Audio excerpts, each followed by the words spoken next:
It's my great pleasure to honor Annie Spaeth as a VANTAGE Gold Partner this year. I first met Annie at the Lynn Hall, where she described her unique restaurant, event space, studio, and incubator kitchen. It was evident from the start that her passion for connecting people with community is at the forefront of everything she does.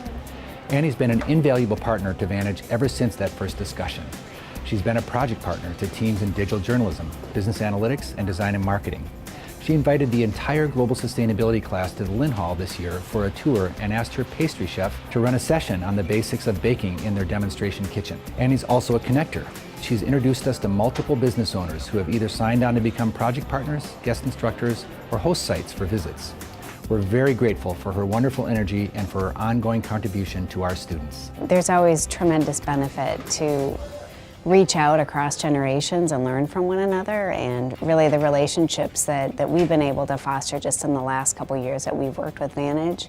It's been instrumental in us making some key moves as a company, and it's really a win-win for everybody involved. We are excited to honor Jackie Gibney as a VANTAGE Gold Partner. Jackie learned about VANTAGE and has been all in since day one. She's been a tremendous project partner, offering students in global business, design and marketing, as well as business analytics, a fantastic and enriching experience. Along with being a mentor herself, Jackie has also helped recruit mentors along the way. Jackie's enthusiasm and energy for VANTAGE is infectious. We got a fresh perspective. We got a perspective not only from a generation that we really want to hear from and that we don't know enough about, but we got a fresh perspective on ways of looking at the business that we don't think about every day. We are all grateful for all of her time and energy and the way in which she has embraced the VANTAGE program.